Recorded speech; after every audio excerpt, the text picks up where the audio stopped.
Okay, so Rosh Hashanah is in 2 days. 2 days to Rosh Hashanah. And I do have an important question to ask. Why does a pizza box say it comes from Deal, New Jersey? Is that correct? But the original place was in Deal. That's the original place?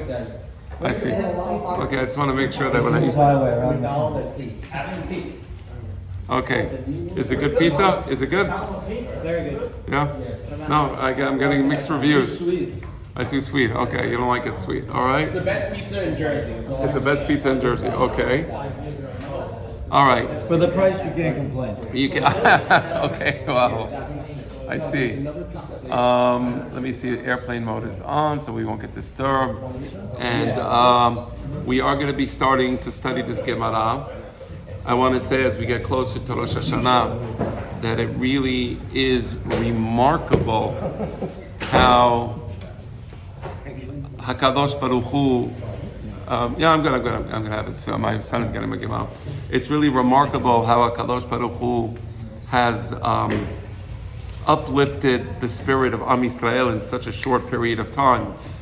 It was a year ago or close to a year ago that we experienced what happened on October 7th, and we like much of humanity, at least a good part of humanity, was in shock. But Am Yisrael, we were more than in shock. It was like several months of complete despondency. It really was a horrible feeling. And of course, we still have hostages. Well, it's okay. We still have hostages who are still there. But the point is that after October 7th, it was very. That's why the anti-Semites came out. The anti-Semites came out because they detected the weakness in Am Yisrael. And now with what happened over the last few weeks, really the HaKadosh Baruch Hu is uplifting the Jewish people. And, I've been following Twitter. I've been seeing tweets, saying, why can't America do this? I was just thinking, for example, how long was America in Afghanistan? They were there for decades. And they couldn't do for decades in Afghanistan, they couldn't do to the Taliban what Israel did to Hezbollah in under a month. In a couple of short weeks, we decapitated. We killed the entire command leadership. There's nobody left. It's there was a joke, but it wasn't a joke. Why didn't Hezbollah come out with an official announcement regarding the death of Hassan Nasrallah? There was nobody left to make the announcement. And now the funny thing is, they had a replacement for Hassan Nasrallah. They killed him. Then they had a second replacement for Hassan Nasrallah, and they killed him also. And he was killed 2 days ago. I don't know if anybody's looking for a job. If you contact human resources of Hezbollah, I'm sure they'll be looking for somebody to fill a place. It's no life insurance benefits, but I don't know. Maybe they pay you well. But the point is, it's really remarkable how everything just changed so quickly. Thank you for Am Yisrael. And here's the crazy part. And this is really crazy. So we're 2 days from Rosh Hashanah. Hassan Nasrallah was just killed 2 days ago on Shabbat, whenever that is. And this is really just unusual. So you can make of this what you want to make of it. So Hezbollah, Hassan Nasrallah, terrible Jew hater, demagogue, ruthless dictator, really, because he took over Lebanon and he was there. They did horrible things to Hezbollah, to the people in Lebanon. I'm talking about to the Sunni Muslims. So much so that in Syria, they were celebrating. You saw the Arabs celebrating because he really massacred so many Sunnis in Syria. So the crazy thing is that, we're thinking about Hassan Nasrallah in his bunker and how he died. And maybe we'll discuss that soon. This Gemara that we're dealing with today, and it wasn't planned, it just happens to be we're up to this, is going to deal with how another Hassan Nasrallah called Sanhedrin died.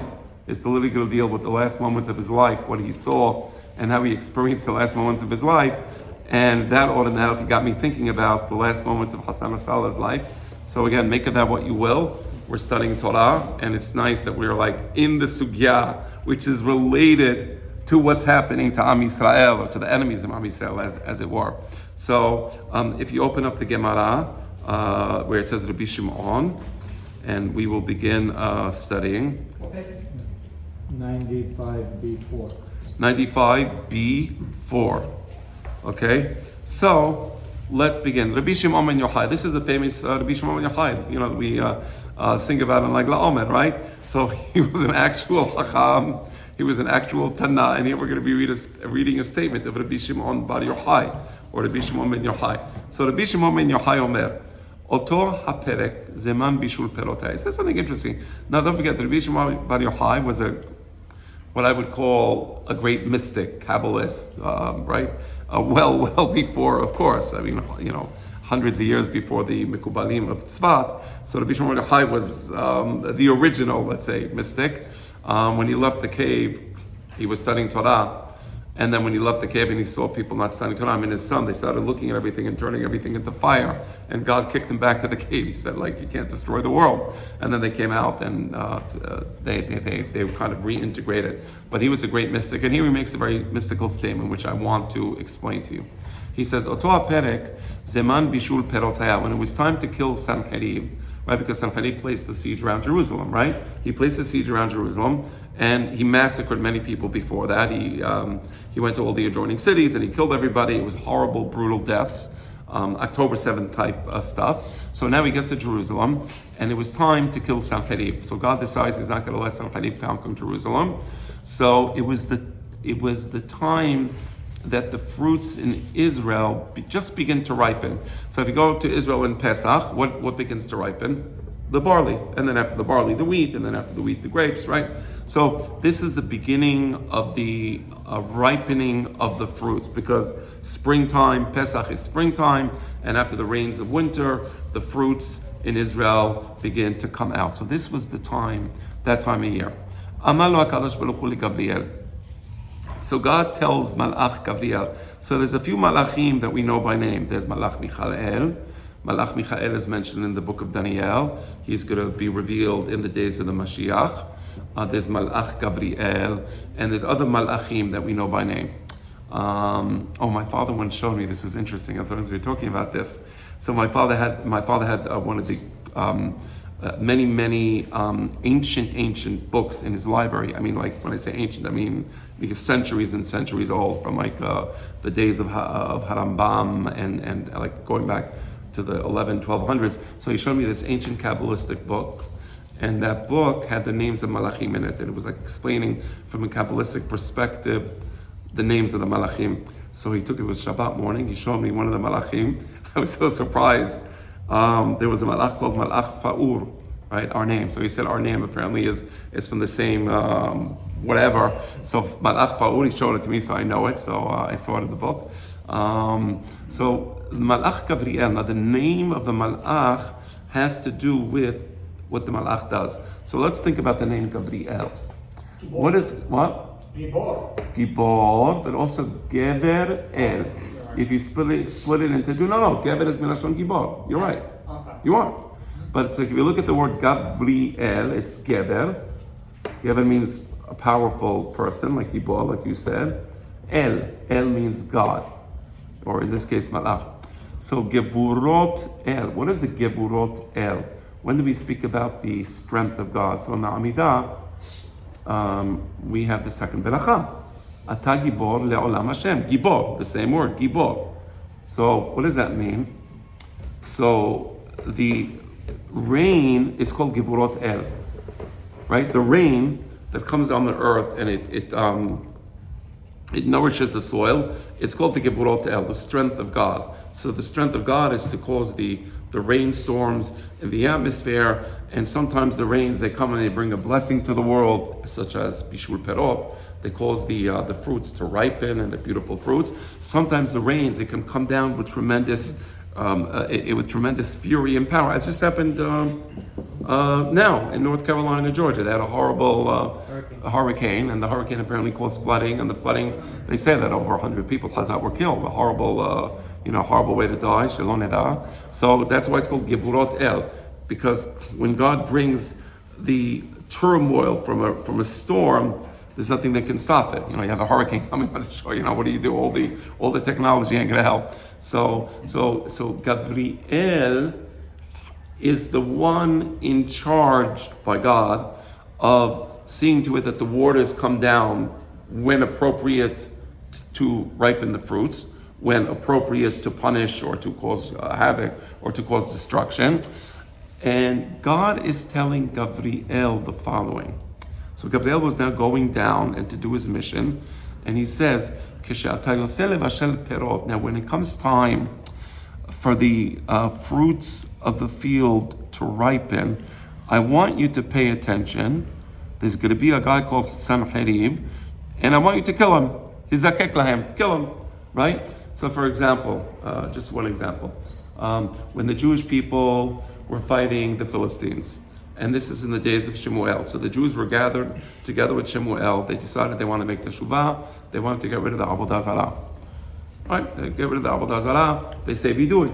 And as they're saying vidui, they see the Philistine army coming towards them. And they become terrified because the Jews had no way to defend themselves. They didn't have weapons. The Philistines had swords and they were very well armed. So they tell Shemuel, please pray to God. So Shemuel prays to God. And this huge thunderous storm comes, and the lightning begins to hit the Pelishtim, and they become terrified and they run away because the lightning is going after them, and it's a very from the perspective of the Pelishtim, they can't get to the Jewish people. Not only they can't get them, they run away, and then the Jews defeat them. They chase after them. So Gabriel is the one in charge of this type of scenario, meaning there are scenarios where Malach Gabriel is sent to use the weather to cause havoc where havoc is necessary. So the same way Gabriel can cause a blessing in the ground, he can also cause havoc and make the Philistines run away. So he says, I want you to do that here. He's zakek lahem. I want you to attach yourself to them, right? Attach, meaning in a bad way. Don't let Sanhedrin get away with what he wants to do. Shneima. As the pasuk says, mideh. I'm sorry. 1 second. Hold on 1 second. Shalom aleichem. Why don't you sit next to Jeff so you can share the book with him? No. Yeah. Right. So let me read the pasuk. This is the verse in Isaiah. And again, I believe I mentioned to you before that Isaiah, Yeshaya was the Navi in the days of Sanhedrin, right? So Sanhedrin is there, and Yeshaya said what's going to happen. Midei obro yikach etchem, ki baboker ya'avor bayom u'balayla, ve'haya rak zeva'a habin shemua. It means as follows: as Malach Gabriel passes by the army of Sanhedrin, because Malach Gabriel is going to be on the way to the fields to see to it that the fields they produce the fruits that they're supposed to produce. So as mideh ovro means as he's passing by, yikach etchem, he's going to turn his attention, and it's going to be a zeva'ah. It's going to be horror. It's going to be a horror show. Meaning when people find out what happened to the army of Sanhedrin, it's going to be horrifying. So that's God, that's Yeshaya telling how Malach Gabriel is going to attack the army of Sanhedrin. Amar Papa, Hayno de Amre Inshe, Agav Orhach, Lebal Devavach Ishtema. Papa says the following statement. He says, if you want to be an intelligent tactic, don't let them know what you want to do. Make it seem like you're going in one direction, right? So now everybody thinks you're going in that direction, but then turn around and do the attack. By the way, I don't know if you know, Israel just entered Lebanon, ground forces. Yeah, so ground forces. Did anybody think a week ago Israel was going to be entering Lebanon? I mean, no, of course not. Suddenly they're in Lebanon, right? Did anybody think 2 weeks ago a week ago, 3 days ago, the Hassan al-Salam would be killed? I mean, it's unbelievable. What's the reason why they're going into Lebanon? That's what? The subject. Why are they going there? What? That's no. Oh, because the people weren't in their territories. They were. No, so the plan was to use Lebanon, southern Lebanon particularly. They built tunnels, and they were gonna use the tunnels to enter Israel and then do an October 7th type attack in northern Israel. That's why all the people who lived in northern Israel were terrified. They saw what happened. Huh? That's yeah. So there's like about 100,000 people that used to live in northern Israel that they say we're not going back home. If people saw what happened on October 7th in the south, So they're terrified. And by the way, the Radwan division of Hezbollah was wiped out a week ago. Meaning the entire command chain of Radwan was a separate division. They were actually sitting in a room planning an October 7th type attack in Israel. And Israel got them set up. What Israel is doing now in Lebanon is they want to go get rid of the tunnels, but also Hezbollah still has like about 100,000 rockets that they can use to destroy, God forbid, to destroy the infrastructure and the buildings of Israel. I'm putting it in I'm using a mild language. I don't want to say anything worse, God forbid, right? They can do a lot of that, 100,000 rockets. So Israel has to go find those rockets.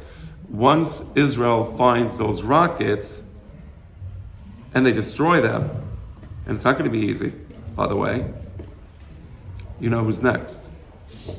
Iran. Yeah, that's it. Iran. Are they afraid of Iran? Oh yes, they're very afraid because their insurance policy was Hezbollah, Hamas, and the Houthis. Right. Israel is like destroying the Houthis. It's like a joke. If they had anything to shoot at Israel, they would have done it already. Right, exactly. No, the Houthis is like that's it. It's if they're a joke. The Houthis are a joke. The Hamas has been basically destroyed. I saw a beautiful Israeli flag hanging over which city in Gaza in the south? Rafiah, right? Hanging a beautiful big Israeli flag. So Hamas has all been destroyed, and Hezbollah now. So they still have those rockets. So the point is, Israel doesn't want them to reorganize and then use those rockets to attack Israel. So they have to send the soldiers in, and that's not going to be easy, by the way, just so you know. It's not going to be easy at all, but Be'ezrat Hashem, we should be successful, and the soldiers should all be protected by Hashem. All right, getting back to Malach Gabriel. So Malach Gabriel is told what to do. And he's told to be strategic. So that's what our Papa is saying. When you want to confront an enemy, you don't say, we're entering Lebanon today. No, you do it in a roundabout way, so that the enemy is not aware that you're about to approach, and then you go and you do what you have to do. You understand? All right. Now, Ve'esh omrim bechotaman nashaf bahen vametu. There is an opinion that says that when it was time for Malach Gabriel to kill, let me ask you a question. Is it just me, or does anybody else feel a little warm and therefore wants to have some air in this place? I'm asking a question. I learned that in a synagogue, you're always going to be people who are hot, people who are cold. You can't satisfy everybody. So I never ask for anything. Yeah, okay, call them up, get the code. Right, it's hot, right? It is hot? It's not just, okay, thank you.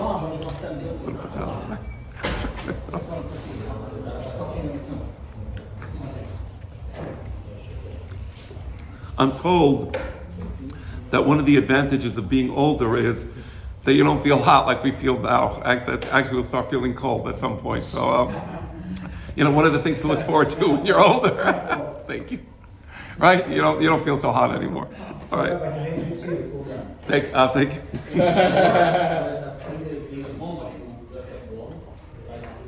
So one of the opinions of the Gemara is, how did this fellow Sanhedrin die? Bechotaman nashaf bahen vametu. He breathed into their nostrils, meaning he sucked out the air from their nostrils and he suffocated. Shene'emar, as the pasuk says, describing the death of Sanhedrin, Ve'ram nashaf bahen vayivashu. The malach sucked like that. That's nashaf vayivashu, and they dried out. They had no air. Right? Is that why when somebody sneezes, you say blessed? Interesting. No, that's because if somebody sneezes, he might have I mean, you're saying bless you in the sense that you shouldn't have the bacteria. It should be like an allergy. A lot of times I sneeze because I have an allergy. I thought because you got spared, because otherwise I forgot where I learned that before. They used to sneeze, they fell and die. Yeah, they die. Right, exactly. Yeah, that's what we say lechayim. That's what we say lechayim. He said no, but of course we used to say lechayim. Does that have anything to do with this? No, this is different. This is literally they suck the air out. Now, as I said, when I was studying this, I was really excited. I'll tell you why I was excited, but let me give you the other. So one opinion says he sucked the air out of them, and they died. Another opinion says kapayim sapak lem, a horrible, huge banging sound, and they died. Shene emar, as the pasuk says. 1 second. Hold on 1 second.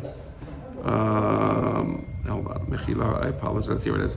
Okay, I will slap my hands together like a slap, a big sound, like a banging sound, and kill them in that way. And I will let out my rage on these people. Remember, these people are like Hassan Nasrallah, they're like Yahya Sinwar, and all those other people. Yeah, these are bad people, right? So those two opinions, they excited me. You know why they excited me? Because that's exactly what happened. How did Hassan Nasrallah die? The air was sucked out after the explosion. So first of all, you heard the horrible banging sound. Do you know how many tons of munitions they dropped on the guy's spot? 68. 83 exactly. 83 tons, not pounds, 83 tons. What? Did they do it on a few buildings? I don't know how many buildings they knocked down, but it was 83 tons of munitions. Give me the Sefer Tehillim. Somebody find me a Sefer. Somebody find the Sefer Tehillim over there. Get me. 166,000 pounds of ammunition. It's insane. It's crazy. So first of all, now what happened is the rubble fell on him. So first of all, he heard horrible. We said the clap of Hashem. Horrible boom. He heard a horrible boom before he died, but apparently that's not what killed him. Okay. So what killed him? What killed him was that he was stuck in the rubble, and there was no air, and he was breathing in the fumes of the munitions. So apparently it was an excruciating death because he was breathing in fumes. Hassan Nasrallah. How do they know that? They found the body? Yeah. No, they found the body, and they said the body was intact. So it comes out he wasn't. So what happened? So what? Yeah, but he suffocated horrible because he was breathing in these toxic fumes from the munitions. So it's mamash what the Gemara says. One opinion says it was a horrible clapping sound, which is what I think 83 tons of munition. You ever hear like fireworks? Fireworks kind of loud. Can you imagine 83 tons of munition? I can't even think of it. It's like crazy. Now the guy's still alive. He's under rubble. The air is going out, and suddenly the poisonous fumes start coming in, and his life got sucked out of him. It was a horribly painful death, they say. So that was, I guess there was some good news from all of this. So that's what happened to Sanhedrin. That's what happened to the guy was a Jew hater. You understand? We're talking about a Jew hater. This guy was a horrible human being. He was a Jew hater. He burned people alive. He burned Sunni Muslims alive. He was planning to do massacres of Jews in northern in Israel. So we know Rahmanut, and I'm like very particular about that. We have to know how to distinguish between people that deserve mercy and people that don't deserve mercy. He did not deserve mercy, as Sanhedrin didn't deserve mercy. And by the way, they'll find Yahasin eventually, and they'll get him as well. But so interesting, isn't that interesting that we're studying this in the Gemara, and that's what happened to Hassan Nasrallah? Okay, right? It's crazy. Okay, then there's another opinion. I just want to share that you mentioned to me the other day. I thought it was good for everybody to hear. Yes. Because you mentioned that it was, are we happy? Are we not happy? The enemy, he gets killed, and be careful because that it's way to say, don't be happy when your enemy dies. What did you tell me that I think to share? Okay, so a couple of things. That's a good question. So first, I was watching Israeli TV show. I like watching the news in Israel. So some of the news in Israel is, I guess, analogous to MSNBC in America. So it's kind of like left-wing Marxist, like kind of unusual way of thinking. The word I use is loony, but everybody can use whatever word they want to use. So they have these Marxists in Israel there. It doesn't matter what Bibi Netanyahu does. Everything is bad, horrible. We have to just do whatever Yahya Sinwar wants. So they're like everybody in Israel is happy. Everybody's celebrating. Everybody's doing the Chaim, and they're in the studio embittered, because negative. Very negative. So what are you embittered about? So it was really funny. So I saw this lady, she said, "Bin follow yavecha al tismach." Like when your enemy dies, you're not saying, I'm like, wow, like you care about the Torah. Like I felt like saying, and the pasuk says, "Lo tevaru esh bechol moshevatechem v'yom Shabbat." So stop driving on Shabbat. And the pasuk says, "Lo tochal kol nevela." So don't eat nevelot.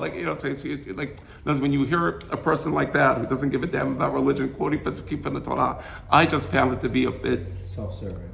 funny, right? Just funny. It's like, come on, like what are you doing? It's like me. I'm getting up in the knesset and I quote the Communist Manifesto to you as a mode of behavior. You'll crack up. You know I'm against communism. You all know that, right? You understand I don't like socialism, communism. I'll quote Karl Marx. What Karl Marx says. And he has a book called Socialism. In his book, which I read once, it's actually not such a long book. Socialism. This is what he says in Socialism. Really, Rabbi? Like this is what you believe? So, okay. But let me answer your question. It's a good question.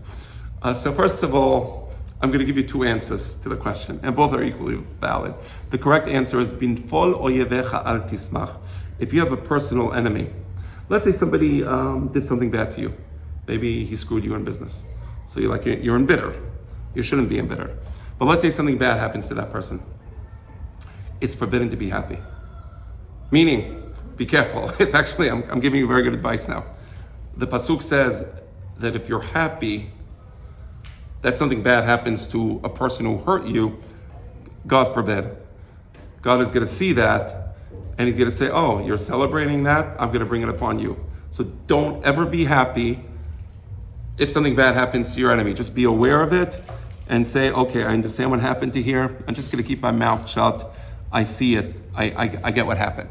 Where does it say that? Binfol oyevecha al tismach uvikashelo al yagel libdecha. It's a pasuk in Mishle, right? Pen yireh Hashem, at the continuation of the pasuk, because God might see, and He's going to bring it upon you. So that's number one. So it's a real pasuk, and it's a real thing. It's forbidden to be happy at the fall of our, let's say if I had a fight with somebody, and something bad happened to the person I had a fight with, be very careful, just be humble and keep your emotions in check. And the Pirkei Avot brings that, but it's a pasuk from Mishleh. Okay, so now, let's understand. Of course, this doesn't apply to your political enemy. It applies to your personal enemy. So for example, when Haman was killed, what did the Jewish people do? When they had demonstrations by the UN with the candlelight vigil, a person just died. He's a human. No, Yehudim, hayata, ora, vesimcha, vesason, vikar, Chag Purim, everybody's dancing and jumping. He's a terrible human being. You just did a favor to humanity. The guy wanted to massacre every single Jew. Of course we're happy. Of course we're happy. That's a political enemy. When Hitler gets burnt alive, of course we're happy. When we catch Yahya Sinwar, I'll be celebrating. When they got Hassan Nasrallah, we had a big l'chaim in Mosai Shabbat. We found that, so we did Shabbat morning. We did Shabbat morning. We brought out an expensive bottle of scotch, and we did a big l'chaim. But a personal enemy, no. Now, there's a remez in the pasuk, and I heard this. My wife told me that she was hearing a rabbi in Israel, and it was very nice. It says, "Binfol oyevecha," when your enemy is falling, don't be happy. But after he falls, celebrate. As he's falling, don't be happy. Wait for him to fall. So when the Egyptians were drowning in Yam Suf, everybody was like quiet in this. But once they were drowned and they died and it was over, what happened? Az. What does Az mean? Then. Az Yashir Moshe Bnei Yisrael. Meaning if he's falling, wait for it ain't over till it's over. Don't jinx it. He said, don't jinx it. Wait. You know he's dead? Okay, now, yay. So that's the idea of, right? You understand? Personal versus national. Personal versus national, exactly. Halo mesanecha v'mayes now, the pasuk says. Right, okay, yes sir. If I could maybe develop Mike's question a little further, not that I'm not in favor of celebrating, Right. I'm in favor, but when we left Mitzrayim. Well, wait, is that, what happened to your red shirt? Oh, you don't have your red shirt, I'm sorry. Red communism, okay, good. Man, I'll tell you, nobody gets it. Jeremy got it. I'm sorry, I was kidding, I'm totally kidding, you know that. No, I got it. When we left Mitzrayim, the Malachim wanted to sing Shira, and Hashem said, Yeah, Maaseh Adai Tovim Bayam. Ve'atem omrim shira. That's for the malachim. That's for the malachim. okay. But as Yashir Moshe, we're not malachim, we're human beings. And part of being human is, yes, I'm happy, my life is saved, God saved me, these people lies what they want. They used to beat the Jews. But you're right, that's a nice question, brother, I like that. Meaning the malachim were not affected. The malachim, you're malachim. Don't on the side, it didn't affect you while you being happy. Exactly. That was affected, like us on Israel, today or back then. we have a reason to thank God and be appreciative and be happy, I guess. Yes, of course, 100%. Okay. Without celebrating that. All right. So that was that. Let's get back now to the Gemara, and then there's a third opinion as to how he died. And by the way, I think each one of these opinions is correct. At least in Nasrallah, meaning probably there was a kapayim, like a horrible thunderous thing, and then he got suffocated. In the Gemara, I'm talking about it also in Nasrallah. But then there was a third thing, and this obviously I can't prove, but I believe it happened also. I believe it happened in the case of Sanhedrin, as the Gemara says, and I believe it happened in the case of Nasrallah and all the enemies of the Jews, as follows. Rabbi Yitzchak Napa Amar, Oznaim Gila Lahem. God opened up their ears. V'shami'u shira mipi hayot. And they heard the heavenly Hayot HaKodesh, the highest level of Malachim is called the Hayot HaKodesh. They heard the singing of the Hayot HaKodesh, Bametu. And they died. Shene'emar, as the Pasuk says, Meromemutecha nafesu goyim, from the immense majesty of Hakadosh Baruch Hu, they were killed. Let me explain what this means. Okay, it's not an easy idea to explain, but I will try. So you have a particular consciousness right now, right? So you're all conscious, and we all exist in the same plane. And my presence doesn't terrify anybody sitting around this table as your presence doesn't terrify me. But according to Harambam and the ancient mystics, of course we know there's malachim, but we're not aware of these malachim because our minds are not sufficiently developed to process the presence of the malach, right? Meaning there's a pasuk that says, Ki malacha v'yisabelach v'yifrucha v'chod elechecha. There's malachim around us right now. Right now, we don't know it. And you say, that sounds really weird. Well, why don't I see them? Well, so let me ask you a question now. So imagine there was like an ant walking on the ground here. Now the ant is a life form. It's alive. It's walking. It has a nervous system. It actually has an objective. It's looking for food, which it wants to take back to the ant nest or the ant hole, whatever you call it.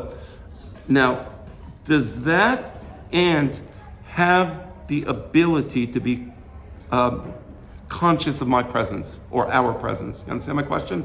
Now, why not? Why can't the ant be conscious of our presence? Because of the brain, he doesn't have what we have. We don't have that consciousness. Because our level of existence is so much higher than the ants that the brain, to the extent it even has a brain, it could just be a bundle of nerves. The brain of the ant is not designed to experience the immensity of a human being, right? It's not just that it can't see.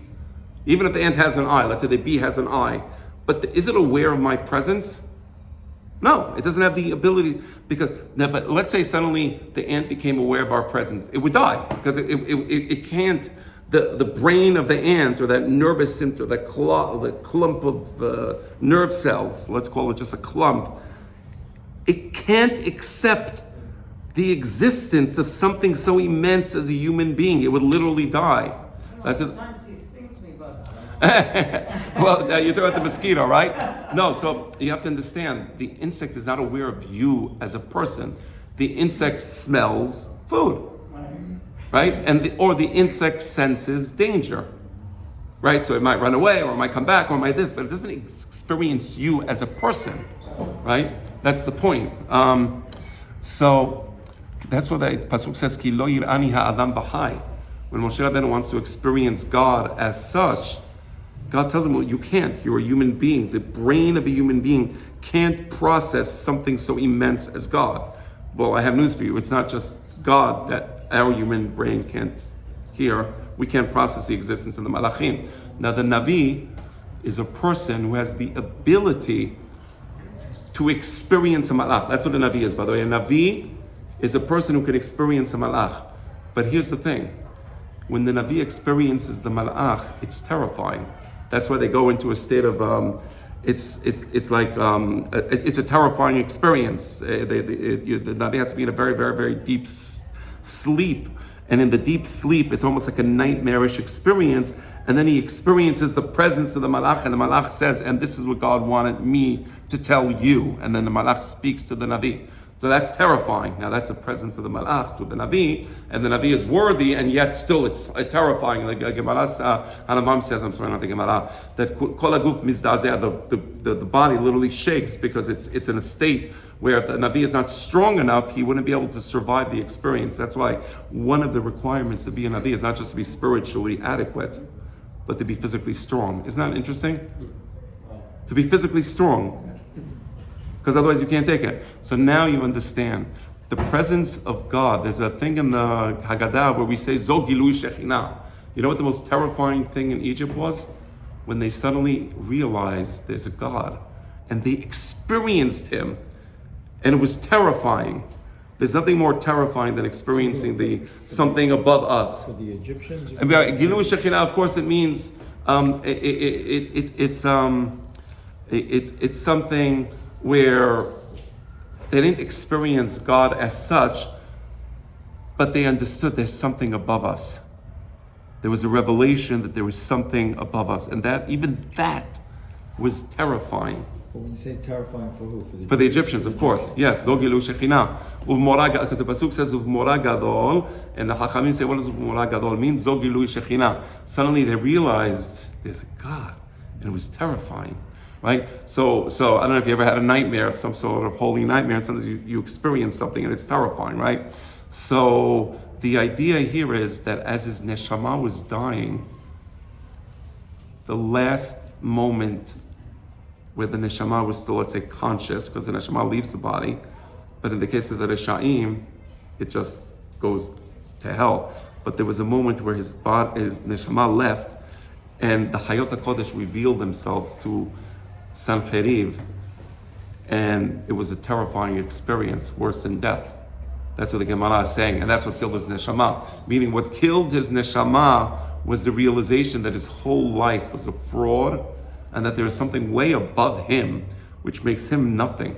I wonder if this happened. He had the neshama? What? He had the neshama? Yes, because every human being has Tzelem Elohim, and as such we have a neshama, but it could be the neshama of a very bad person. You have a neshama of a tzaddik. So this is the neshama of a rasha. Now what happens to a rasha? He dies after the physical death. There's a death of the neshama itself. How did God kill the neshamot of people like Sanhedrin, people like Hassan Nasrallah? So there's that moment where the neshama now is outside the body, and God says, "Here I am," and that's horrifying. And they die out of it. So now the neshama, not their body, the neshama dies from that feeling of horror, realizing how insignificant you are in the presence of the Almighty. They don't have neshama. No, they do. They have a different type of neshama, but they have a neshama, of course. That's why a goy that does Sheva Mitzvot B'nei Noach, is Chalek L'Olam Haba. How can you have Chalek L'Olam Haba if he doesn't have a neshama? Of course, no, 100%. They have neshama. We have Bnei Avraham, Yitzchak, and Yaakov. I'm not saying they're like us. Bnei Avraham, Yitzchak, and Yaakov, but they have a neshama, right? And if they follow the Torah, meaning if they follow Shem Mitzvot B'nei Noach, they go to Olam Haba. So we acknowledge that. No, it's important. So what happened is, so that Rasha, like a person like Nasrallah and Sinwar, when the neshama leaves the body, they experience the Creator, and it's horrifying, and that horror kills them. Okay, all right. So that's what the Gemara is saying, and it just. Because it says B'Tselem Elohim, it's God Adam. Yeah, of course, B'Tselem Elohim. It doesn't say Jew. No, of course. Every whoever said that, I don't think he meant that. I mean, whoever told that to you, I don't think he meant it in that way. Okay. But Tzelem they don't have. No, they do. Adam Tzelem too? Adam Arishon, he wasn't Jewish. Shet, he wasn't Jewish. All right? the descendants of Adam. All the descendants. Avraham Avinu was the first Jew. Mankind. Right? I agree with you that they do avonot, and therefore they have pegimot in the neshama. That's called pagum. Of course, but a neshama that's pagum is a neshama. Doesn't mean it's holy. It could be an evil neshama. There's such thing as shedim also. What is a shed? You heard, by the way, they're reporting on the Arab news that it was demons that the Mossad is using demons to. It's kind of funny. Did you hear that? Oh, you know, actually, I saw there was a news report that tried to explain how the Mossad gets this information. So they said it's a known thing that the Jewish people they control the demons. So, I guess something like that, and they're using demons to spy on Hezbollah, and they're getting information with the Shadim. So anyway, there are Shadim, Shadim, Lilim, Lilot, all types of things. So I agree with you, but there's something spiritual there. It could be evil. It could be an evil spirit. See what I'm saying? All right, let's continue. So that was okay. That's how he died. So the very good how he died. And now there's a question: how many people were left alive? Rav says 10 people left. They could do a minyan from Mincha if they want to. Meaning from the whole army of Sanhedrin, they had 10 people left, just enough for a minyan. Should they decide to make teshuvah, they'd be able to pray shachrit or mincha or whatever it was.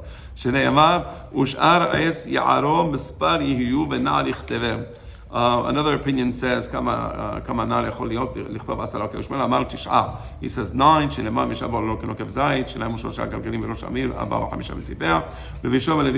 okay, let's stop here. Next week, okay, are we studying next We week? could have a class next week.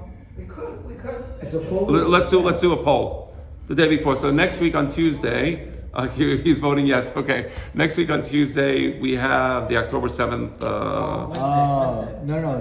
What day? No, it's a Wednesday. October 9th. October. It's Wednesday. Wednesday night? So you're right. It's Wednesday. You are correct. Somebody said Wednesday? Right. I know it's October 9th. We're doing Tfada. We're doing in the Knis. My son is going to be speaking here. He's going to relate about his experience in Khan Yunis in Gaza. So it should be nice. Bezat Hashem. Yeah. So so we're doing it Wednesday, October 9th. So I think one day we can have a class. You know what? Do the poll and let's see. I would like to do the class next week because it's Aseret Yemei Teshuvah. I want to have the class. Okay? Aseret Yemei Teshuvah. We should study for that. All right. Fine. All right. We're people, we have to.